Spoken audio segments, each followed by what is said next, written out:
Hello there and greetings from Percentilers. My name is Mayank and you're watching the 28th video of 100 LRDI CAT Challenge for CAT 2020. So, Candy Family is the name of the set, and when you read, you'll immediately understand why. Read this and see this family tree, and now read this. Alright, so I would like to discuss something with you before we move on to the questions. So, one of the skills which is extremely important while you do questions of LRDI, and with practice you would realize that what I'm saying is true, is that how much do you retain by reading one time or maybe twice. So there were so many pieces of information, six pieces of information given apart from the family tree. Okay, so family tree you can do something with, but can you retain so much of information? So if you can, then I have something to help you with. The algebraic way of doing this question is by taking, suppose A had X candies, okay, but then there will be big fractions, right? Horrible fractions that you do not want to deal with, you do not want to encounter. So what should we do? So first things first. First, it was mentioned that A is male, so I will make a box for every male and a circle for every female. All right. Now, among the pairs, the couples CF, DG, and EH, I am randomly assuming C, D, and E to be males, that is husbands, and F, G, H to be females. Why is it important? You must have understood by reading the text of the question. Now, A being the head of the family, I have to start with the number of candies that should be with A. Now, my idea is that I want to assume such a number so that along the entire process, I do not encounter fractions. I do not want to deal with fractions. So I'm going to assume such a number. Now, let us see what that process is. How do you get that amazing magical number? Okay, so we see that how many times the number of candies will be halved and how many times they will be divided by 3. So first half will happen when A gives candies to B, and then half of that will happen when A will give the candies to his sons. So 1 by 4 तो ये हो गया. Now between C and F, or between D and G, or between E and H, another half will happen, and another half when the half of the remaining candies will be given by the males to their children. And in case of E and H, because they have two children, again half will be there. Not so in case of CF and DG, but in case of EH, because they have two children, another half will be. So we have seen that maximum number of times that the head number will be halved is 5. So my number of candies has to be 2 to the power 5 for sure, because these many times if it will be divided by 2, then I have got to take a multiple of 2 to the power 5. Now let's see how many times will it be divided by 3. Once it will be divided from B's side, then by 3 will be done because A has 3 children, A and B have 3 children. Next it will be divided by 3 from F side, and next over here because C and F also have 3 children.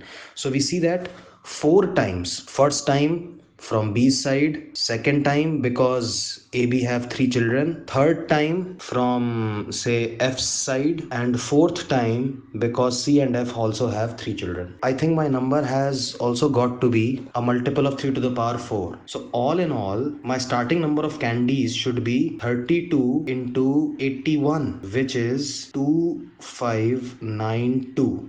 Okay, I'm going to start with 2592. 2592 candies were with A before any division started. Now, how much he gave to B is half of that, which is 1296. What did B do? B ate herself one third of this, which is 432, and the remaining she left for her children, which is 864, 2/3 of 1296. Okay guys, what happens with A? Now A was remaining with 1296, half of which is 648, he leaves for his children. Altogether, how many candies? 1512 candies are given by A and B together for their children. Let us divide them equally in 3 parts, so which makes 504 each. 504, 504, 504. ये candies मिली sons को, that are C, D, and E. C, D, and E get 504 candies each. What do? Half of them are given to their spouses, 252 each. Okay. So after this, C, D, and E, the sons, must also be left with 252 candies, half of which they leave for their children. Half of 252 is 126, 126 from D's side and 126 from E's side. What do the females F, G, and H do? So of the 252 candies that they had, they are going to eat one third of them and leave the remaining two thirds. So two third of 252 is 168. So each female leaves 168 candies for their children, respective children. Hence, the total number for kids in every subfamily is 294. Now, this 294 will be divided into three parts for I, J, and K, which means 98 each, and for M and N which means 147 each. देखिए मैं आपको बताता हूँ कि इसका फ़ायदा क्या हुआ. ऐसे नंबर्स आपको बहुत लग रहा होगा कि यार ऐसे नंबर्स क्यों लिए. देखिए दो तीन फ़ायदे हैं. The first very benefit is that you saw that in the entire process we didn't have to deal with any fraction. No number comes in decimal or anything. That is first advantage, and that is why we did the smart job of counting how many times this is going to happen. You can learn this technique and you can apply in every such question where a tree is made and a lot of successive divisions happen. Second is that we do not have to deal with algebra.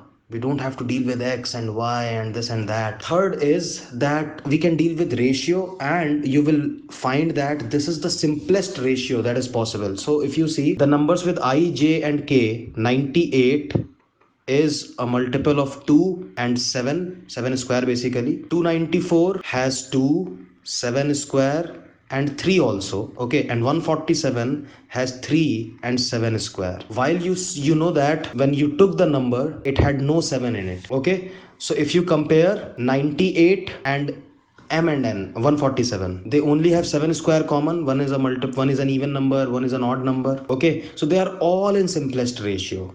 If you take the ratio of all these numbers, you will not be able to simplify the ratio by any factor. All right, so with this job I am going to move ahead to the questions.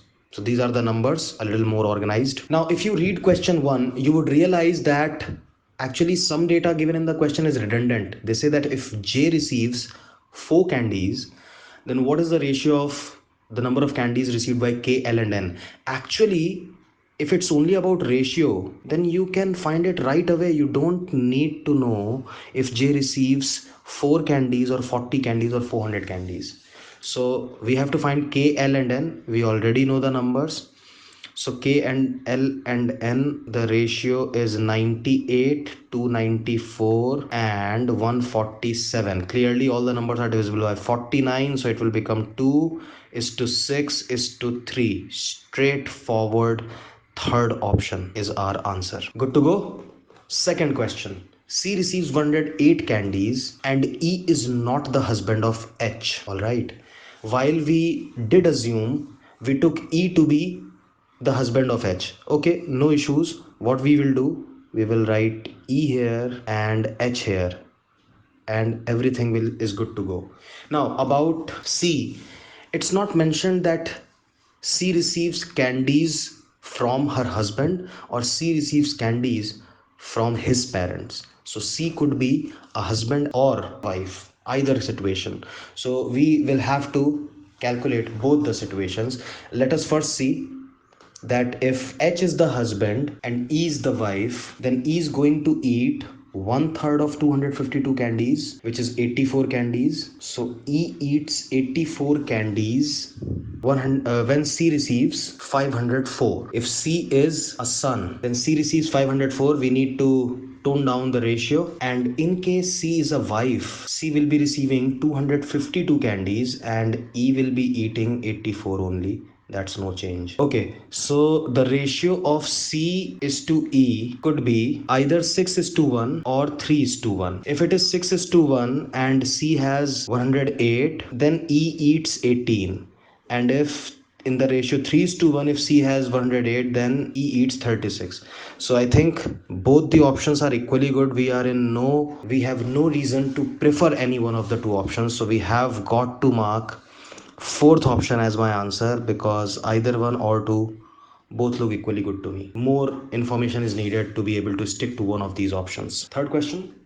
Number of candies received by L is not necessarily a multiple of. We have already taken the simplest possible ratio and the lowest possible numbers, and the number with L is 294. It clearly is not a multiple of 4.